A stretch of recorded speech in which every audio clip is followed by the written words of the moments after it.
Welcome. I'm Judy, the armchair traveler. Today we're going to travel backwards to a desperate time in French history, the Hundred Years' War, and meet two people who changed the course of that war and history, King Charles VII of France and a girl named Joan. For decades, France had been bleeding under the English occupation. The northern lands lost, the dauphin derided as the king of Bourges, and the people desperate for a hero. Then in 1429, everything changed. A teenage peasant girl from Domremy, claiming to have visions from saints, convinced the Dauphin, Charles VII, to trust her. Joan of Arc didn't come with armies or strategy, but she brought faith, courage, and hope. Under her leadership, the French marched to Orleans, then under siege, and lifted the siege that had seemed unstoppable. Soldiers rallied, nobles recommitted to their troops, and for the first time in years, victory seemed possible for the French. Charles remained in Chinon, cautious but watchful, coordinating with his generals, while Joan became the spark that ignited a nation. From Orleans through the Loire Valley, towns that had fallen to the English rose up, inspired by her fearless example. And then she and the Dauphin arrived in Rheims, the cathedral where Charles VII had been crowned king, a moment that turned despair into hope and legitimized the crown that had seemed lost forever. But Joan's journey was not without sacrifice. Captured by the Burgundians in 1430, sold to the English, and ultimately executed, she became a martyr for France. Her death was meant to silence her, yet her legend only grew, fueling French resistance and turning the tide of the Hundred Years' War. Charles VII survived, France was reclaimed, and a nation was reborn, not just through armies or crowns, but through the courage of a single extraordinary girl who believed that even the impossible could be achieved. This was only the beginning. So relax, grab a beverage, and kick back with me as we learn the story of a war, a king, and a girl who's not only saved him, but France. With me, the armchair traveler, as your guide. When we meet Charles in 1429, he is a dispossessed dauphin or crown prince, a man without a crown and basically with no future. He was disinherited by the Treaty of Troyes, mocked as the king of Bourges, plagued by debt, living in internal exile, and has neither money nor power to reclaim his throne. France is fractured, the English are advancing mostly unchecked, and the Valois dynasty to which he belongs looks ready to collapse. And then, against all odds, a teenager from Domremy, armed with nothing but her faith, her visions, and an unshakable conviction that she was sent to lead him to victory and to being king. Her name was Joan, and their meeting at Chinon is a turning point, not just for Charles, but for France itself. If you are enjoying my content, please remember to like, share, and subscribe. Thank you. The Hundred Years' War dragged on for longer than that, between 1337 and 1453. This wasn't just a clash between kings. Every level of society was drawn into the long struggle between England and France over land, money, and the French throne. The power players, kings, nobles, and military leaders, all fought for their own gain, but the real burden fell on ordinary people, not only the men who did the fighting, but civilians. Battles fill the history books, but the civilians, those who lost homes, harvests, family members, and lives, are often forgotten. Leaders, church officials, and even local chroniclers all had reasons to undercount the dead. And then the bubonic plague, or Black Death, arrived. The plague struck Europe just a decade into the war, carried in part by troop movements. With fewer men left to fight, fewer farmers to work the land, and rising prices everywhere, both kingdoms struggled to keep their war machines going. To those living through it, war and plague felt like divine punishment.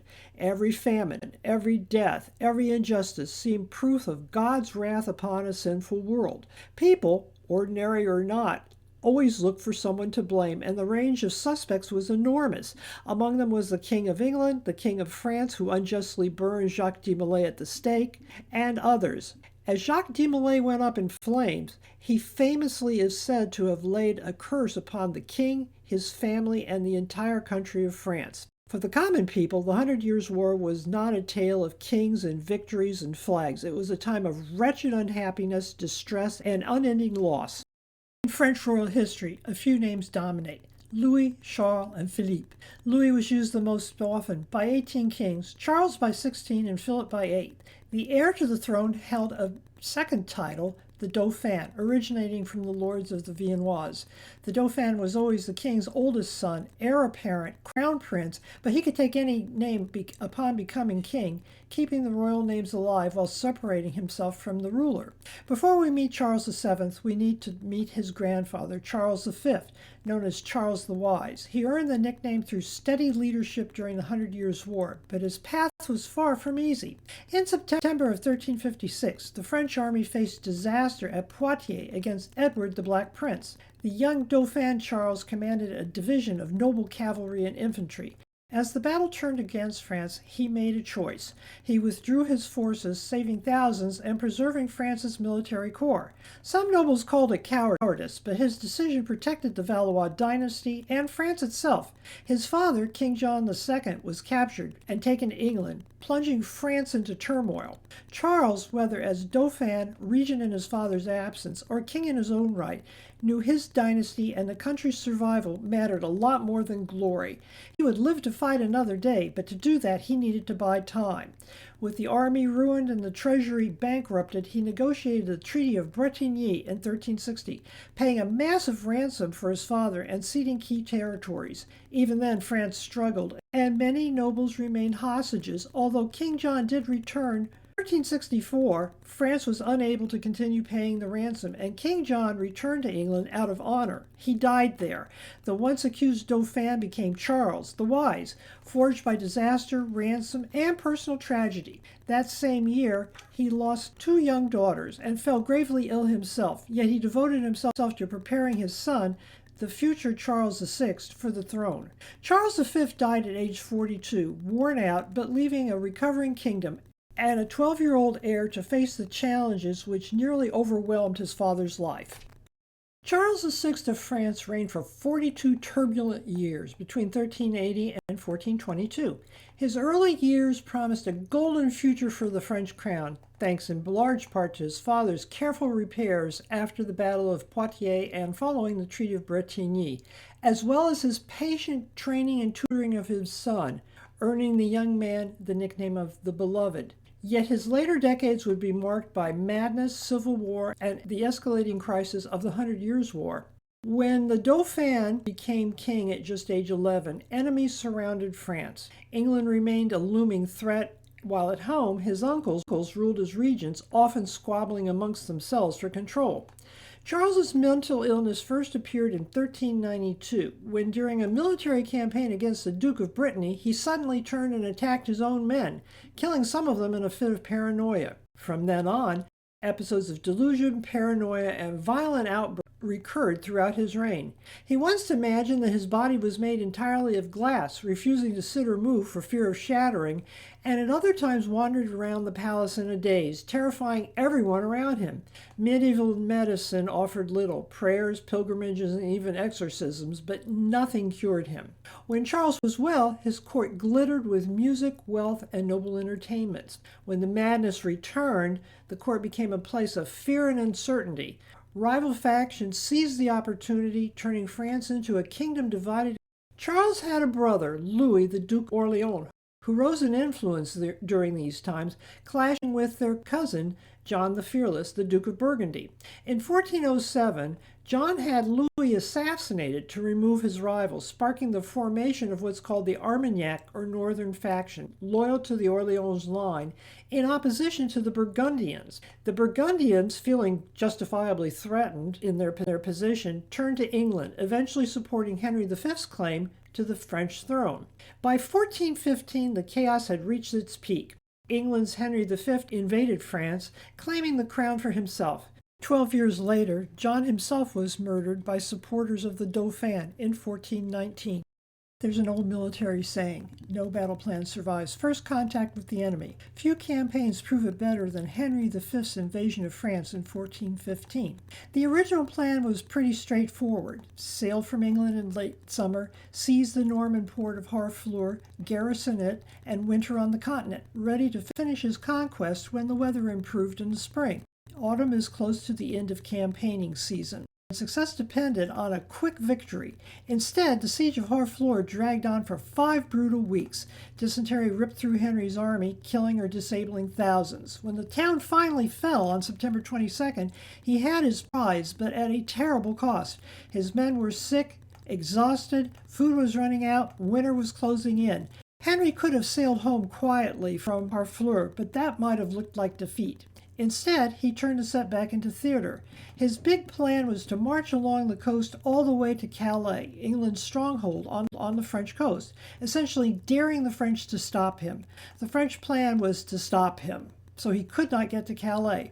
After crossing the Somme several times, Henry and his army found themselves on the north bank of the Somme and, despite the long detour, generally headed in the direction of Calais. The road was nearly open, but the detour drew him into the open fields near a village called Agincourt, where the French finally trapped him. The Battle of Agincourt took place on October 25, 1415, and has been immortalized first by Shakespeare and in movies ever since. Henry V led his outnumbered English forces to a stunning victory against the French army, using longbowmen to devastating effect. Despite facing overwhelming odds, the English troops managed to rout the French, resulting in significant casualties on the French side.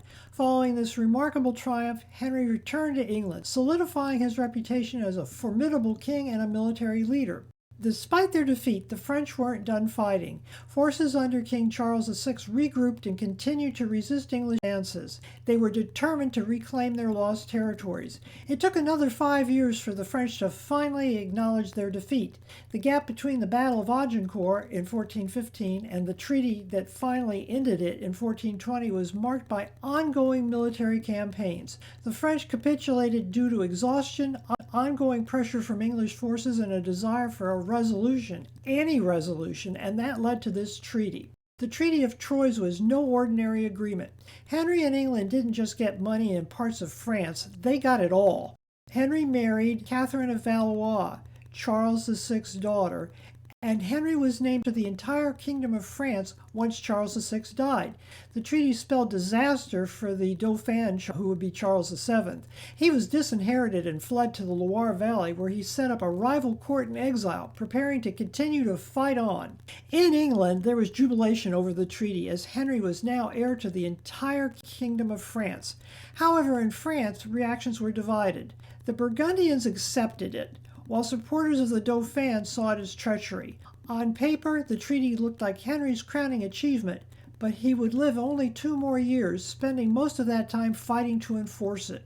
In August of 1422, at just age 35, Henry died suddenly of illness at the Château de Vincennes, just outside of Paris. He had won a crown on parchment, but didn't live long enough to wear it. His infant son, Henry VI, was proclaimed king of both England and France, but the disinherited Dauphin, Charles VII, was still alive and kicking, meaning that the 100 Years' War was far from over. The death of Henry V left England without a warrior king, and in his place sat an infant, Henry VI.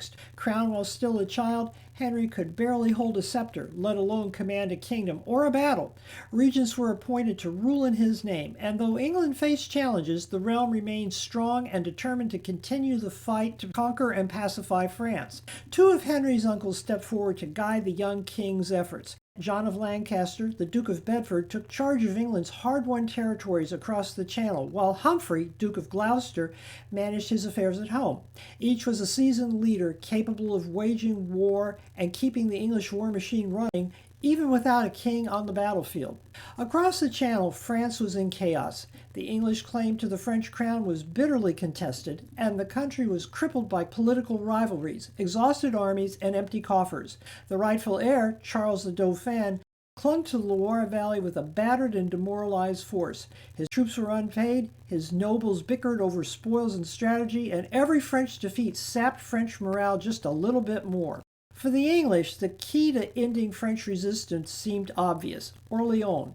This fortified city on the Loire River was a gateway to southern France, and a lifeline for Charles's fragile hold on power. Capture it, so the thinking ran, and the English could choke off supplies, crush French morale, and bring their decades-long war in France to a triumphant close. Before Joan of Arc ever set foot on the road to war, she was a farmer's daughter in the quiet village of Domremy, a dot on the map along the border between France and then Burgundy. Born in early 1412, Joan grew up tending animals, spinning wool, and praying in the little village church. Nothing in her upbringing suggested greatness until, at age 13, she began to hear voices. She said they were the voices of saints: St. Michael, St. Catherine, and St. Margaret of Antioch, commanding her to save France and to help the dauphin, Charles, reclaim his crown. Joan had no military training, no noble family, and possibly not even the ability to read and write. What she did have was something far more dangerous to the English: absolute conviction. Those voices filled her with a purpose, and when she finally set out to act, she began with one simple but extraordinary step. Sometime in late 1428 or early 1429, Joan walked around 15 or 20 miles from Domremy to the garrison town of Vaucouleurs, seeking an audience with the local commander, a man named Robert de Baudricourt. This was no gullible churchman or wide-eyed peasant. Baudricourt was a seasoned soldier, practical, skeptical, and not at all the sort of man to indulge in teenage fantasies and visions. Joan must have been one of the most persuasive people in history, someone who could sell snow to Eskimos and make hardened warriors believe in the impossible. Somehow she convinced him. After initial resistance, Baudricourt agreed to give her an escort to the Dauphin's court at Chinon. There she faced an even greater test. Charles VII had faced off against mental illness in his own family and was well aware of what it could cost. Charles's advisors and generals were veterans of a brutal, losing war. Everyone was weary, doubtful, and cautious. Joan had no clever strategy, no brilliant military tactics. Instead, she brought something none of them had or could provide: unshakable faith. It cut through years of despair. Charles was initially hesitant. His army was beaten down, his nobles were divided, and the English seemed unstoppable. His enemies, the English and the Burgundians, on the other hand, recognized the danger of a figure who could reignite French courage. When Joan spoke, people listened. Against every expectation, they believed her. Baudricourt believed, the Dauphin believed, and soon the soldiers of France would follow and believe as well, setting the stage for one of the most astonishing turnarounds in military history. By the autumn of 1428, the 100 Years' War had been raging on for nearly a century. England had a treaty, a regency, and an heir to the French crown, and yet pockets of resistance loyal to the Dauphin simply refused to surrender. England was looking for a knockout blow. The Dauphin's power base lay in the Loire Valley, and that was where the English hoped to bring down the hammer. The target was the city of Orleans. Taking Orleans would clearly put Charles on a back foot. Chinon, where he kept his fragile court, was barely 75 miles away. Orleans commanded the Loire River, the vital artery of central France. Whoever held it controlled the bridges, the trade routes, and the gateway between north and south of the country. If the city fell, Charles would have been cut off from his last strongholds. In October 1428, the English army under Thomas Montague, the Earl of Salisbury, began the siege. Montague was one of England's most skilled commanders, famed for disciplined sieges, and by the late 14th was considered one of the most capable English captains in France. His plan was bold and methodical: isolate Orleans with a ring of fortified bastilles, a kind of outer wall of forts linked by trenches and artillery, to cut the city off from supplies and reinforcements. He was going to strangle Orleans rather than storming its walls. He meant to starve the defenders into surrender and open the river route for an English advance into central France. But early in the siege, Montague was mortally wounded by a French cannon shot. Command passed to William de la Pole, the Earl of Suffolk, who pressed the siege and strengthened the blockhouses in a further attempt to starve the city into submission. For months, Orleans endured, hungry, battered, and unbroken. Even as the siege dragged on, Joan of Arc was in Chinon, persuading Charles to send her with reinforcements. In the spring of 1429, she arrived, a 17-year-old peasant girl with an unshakable conviction that France could still be saved. Within weeks, her presence electrified the defenders. French troops surged forward, striking the English positions again and again. Morale soared wherever she rode, and by May the siege was shattered. The Dauphin himself had remained in Chinon, far from the fighting. To some, that might have looked like cowardice, but Charles did understand the stakes. Much of northern France had already been lost. One reckless charge by him could have ended the royal line completely. From his secure base in Chinon, he coordinated with seasoned commanders, men like La Hire and Jean de Dunois, keeping his army intact until Joan could tip the balance. With Orleans relieved, Joan and Charles launched launched a campaign to move to Rheims, the sacred site where French kings had traditionally been crowned. Town by town they advanced, liberating the Loire Valley and stunning English and Burgundian forces. The dauphin, mocked only months before as the King of Bourges, now had proof that his crown could be defended and that France could rise again. The siege of Orleans had begun as England's bid for final victory, but it ended as the moment that France may have turned the tide of the 100 Years' War. The dauphin was crowned as Charles VII in Rheims, with Joan of Arc by his side during his entry into the city and at the coronation itself. This was a really important event. The dauphin was now recognized as king by the French, but not by the English, and the war was far from over. At the time of his coronation, Charles's forces controlled several key regions in central and western France, including the Loire Valley, which provided for essential supply routes and military movements, the city of Orleans, which had been liberated by Joan and her forces, and some territories in northern France, but many other areas were contested. The city of Rheims, where the coronation took place, was also under his control, but he dare not venture into Paris and the Ile-de-France, which was still under Burgundian control. The Burgundians were allies of the English. The English held significant chunks of the country, including most of Normandy, with Rouen as a major city, and Calais, the port, along with parts of the Loire Valley and northern territories like Picardy and the area around Paris itself. Meanwhile, the Burgundians controlled their own duchy, including the area around Dijon, and held territories in northern France, including Champagne. The fighting had to continue. After Charles VII was crowned at Rheims in 1429, Joan urged the new king to press the advantage and strike at the heart of English and Burgundian power. She led French forces toward a symbolic prize of the war, Paris, and in September apparently personally commanded assaults on the city's fortified walls. She took a crossbow bolt. Despite her courage and leadership, the attack failed, and Paris remained under Burgundian English control. A complete French defeat would have been devastating. Charles, cautious and aware of the stakes, called off further offensives, but Joan's reputation and the morale of the French army soared. Over the next several months, Joan continued campaigns in the Loire Valley and surrounding regions, liberating towns and maintaining pressure on English forces. Her daring actions demonstrated that France could fight back. She inspired both soldiers and civilians. Then in May 1430, while defending Compiègne against a Burgundian sortie, she was captured. This marked the beginning of her imprisonment and eventual trial by the English in Rouen. After her capture, Charles VII made no effort to rescue Joan, perhaps fearing that any risky intervention could destabilize his fragile position in the country. History offers various excuses for his inaction, and I think they do hold merit, but I also cannot help but feel he was a colossal ingrate. It was a grim moment, and yet France's fight for the throne didn't end with her capture. Joan had been more than a soldier. She had been a symbol of hope and legitimacy. Even in prison, her influence lingered and the momentum she created endured.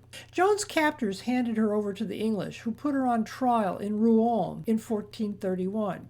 They charged her with cross-dressing and heresy. The trial was political and a spectacle designed to undermine Charles VII's legitimacy. Despite her courage and a spirited defense, Joan was found guilty and burned at the stake on May 30th, 1431. To make sure to erase any memory of her, the English had her ashes scattered in the Seine River. Latter-day political leaders would call this disappearing her, but history had other plans. Charles VII was king, but with a kingdom still deeply divided and scarred by decades of war. Much of northern France remained under English and Burgundian control, and his authority was fragile. For years, he worked patiently to rebuild his power, relying on careful diplomacy, strategic alliances, and the loyalty of his nobles. Rather than rush to battles, he consolidated resources, strengthened royal finances, and gradually reasserted control over towns and territories lost during the chaos of the 100 Years' War. Much like his grandfather, King Charles V, Charles VII focused on strengthening the monarchy and the state. He reorganized the army, established permanent fiscal systems, and improved administration, laying the foundations for a more centralized and resilient France. By the mid-1430s, he launched a series of campaigns to reclaim parts of northern France. Generals who had fought alongside Joan helped retake key towns, fortresses, and cities. The English grip weakened, and in 1435, Charles actually reconciled with Burgundy, removing them as an English ally. One of his most enduring acts of justice would not come until decades later. In 1456, he successfully maneuvered to have Joan of Arc's conviction overturned, restoring her honor and officially acknowledging her role in saving France. By the time of his death in 1461, he had transformed a fractured, war-weary kingdom into a more unified and stable country. He had endured the terror of English occupation, witnessed the rise and tragic fall of Joan, and emerged as the king who restored the crown's authority. His reign marked a turning point in the Hundred Years' War, proving that France could endure, rebuild, and rise again. Untangling and understanding the story of Charles VII, Joan of Arc, and the Hundred Years' War required me not just to learn, but to unlearn much of their history, which was shaped and recounted by people with personal, national, and political agendas. I was raised in the Protestant tradition and went into this with very little knowledge of Joan, beyond the fact that she was a heroine of France. I knew a bit more about Charles, and at first, as I dug into it, he struck me as weak, vacillating, and even something of a coward. As I studied more, I began to see the impossible position he faced and how what might have appeared as weakness was mostly an attempt to survive long enough to fight another day. History is shaped by both strategy and inspiration. Charles's ability to survive until Joan was able to raise the siege of Orleans and his patient leadership afterwards stabilized a fractured kingdom. Joan's courage and vision sparked hope and rallied the French people long after she was dead.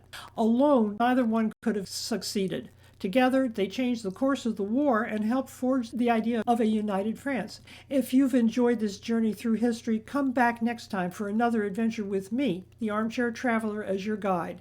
There's always more to uncover, more stories that challenge what we think we know, and more reason to question the histories we're told.